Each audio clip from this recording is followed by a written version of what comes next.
ಶಿರಾನಗರದ ಅಮರಾಪುರ ರಸ್ತೆಯ ಚಂಗಾವರ ಸರ್ಕಲ್ ಬಳಿ ಹೈಟೆಕ್ ತಂತ್ರಜ್ಞಾನದ ಹೇಮಾವತಿ ಶುದ್ಧ ನೀರಿನ ಘಟಕ ಲೋಕಾರ್ಪಣೆ ಮಾಡಿದ ದೆಹಲಿಯ ವಿಶೇಷ ಪ್ರತಿನಿಧಿ ಹಾಗೂ ಶಾಸಕರಾದ ಟಿಬಿ ಜಯಚಂದ್ರ.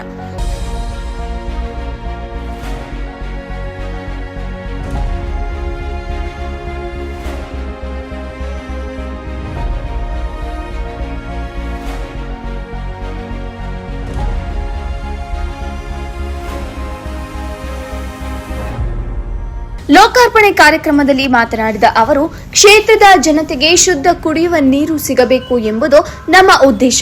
ತಂತ್ರಜ್ಞಾನದ ಬಳಕೆಯಿಂದ ಪಾರದರ್ಶಕತೆ ಮತ್ತು ಸುಲಭ ಸೇವೆ ಸಾಧ್ಯವಾಗಲಿದೆ.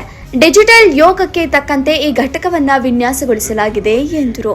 ಸಿರಾ ತಾಲೂಕಿನಲ್ಲಿ ಸುಮಾರು 7,000ಕ್ಕೂ ಹೆಚ್ಚು ಜನ ಫಿಸಿಕಲಿ ಹ್ಯಾಂಡಿಕ್ಯಾಪ್ಡ್ ಅಂಗವೈಕಲ್ಯತೆ ಇರತಕ್ಕಂಥ ಮಕ್ಕಳಿದ್ದಾರೆ, ಯುವಕರಿದ್ದಾರೆ, ಬೆಳೆದು ನಿಂತಿರ್ತಕ್ಕಂಥವ್ರು ಇದ್ದಾರೆ.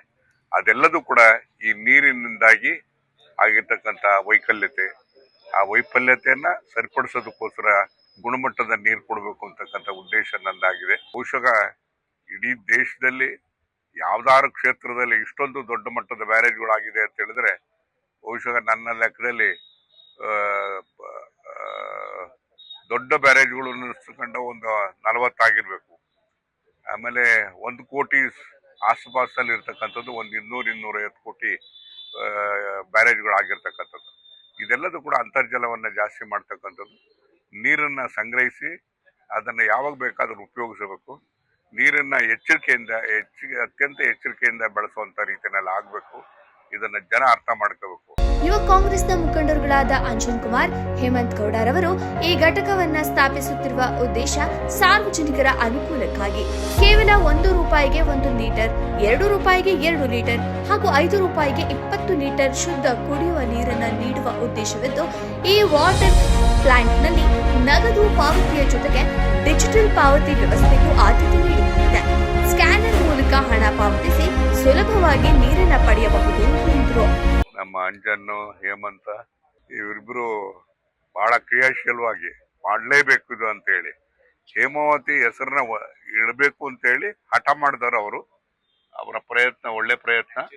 ಅಡ್ಡೆಯಲ್ಲಿ ಒತ್ಕೊಂಬತ್ತಿದ್ವಿ, ಬಿಂದಿಗೆಯಲ್ಲಿ ಒತ್ಕೊಂಬತ್ತಿದ್ವಿ, ನೆತ್ತಿ ಮೇಲೆ ಒತ್ಕೊಂಬತ್ತಿದ್ವಿ. ಇವತ್ತೇನಿಲ್ಲ, ಮನೆ ಬಾಗಿಲಿಗೆ ನೀರು ಬರೋ ಅಂಥದ್ದು. ಅದರಲ್ಲಿ ಹೆಂಗೆ ಅಂದ್ರೆ ₹1 1 ಲೀಟ್ರು, 1 ಲೀಟ್ರ್ ಬರ್ತದೆ. ₹2 2 ಲೀಟರ್ ಬರುತ್ತೆ. ₹5ಗೆ 20 ಲೀಟರ್ ನೀರು ಬರ್ತದೆ. ಸೊ ಈ ರೀತಿಯಾಗಿ ಹೊಸ ಪ್ರಥಮವಾಗಿ ಈ ತರ ತಾಂತ್ರಿಕವಾಗಿ ಸಹಾಯ ಆಗ್ತಕ್ಕಂಥ ರೀತಿಯಲ್ಲಿ ಆ ತಾಂತ್ರಿಕತೆಯನ್ನು ಅಳವಡಿಸ್ಕೊಂಡಿರ್ತಕ್ಕಂಥದ್ದು ಬಹಳ ಒಳ್ಳೆಯ ವಿಚಾರ ಅಂತಕ್ಕಂಥ ಮಾತನ್ನ ಹೇಳಿ ಫೋನ್ ಪೇಗೂ ಕೂಡ ಬರ್ತಾ ಇದೆ ಅಂತ ಹೇಳ್ತಾರೆ. ಹಾಗಾಗಿ ಇದನ್ನ ಹೆಚ್ಚು ಬಳಸುವಂತ ಕೆಲಸವನ್ನು ಮಾಡಲಿ. ಆಮೇಲೆ ಯಾವುದೇ ರೀತಿಯಲ್ಲೂ ಕೂಡ ಕೆಡದೇ ಇರತಕ್ಕಂಥ ರೀತಿಯಲ್ಲಿ ಅದನ್ನ ಕಾಪಾಡ್ಕೊಂಡು ಹೋಗ್ಲಿ ಅಂತಕ್ಕಂಥ ಮಾತನ್ನ ಈ ಸಂದರ್ಭದಲ್ಲಿ ಹೇಳಿ.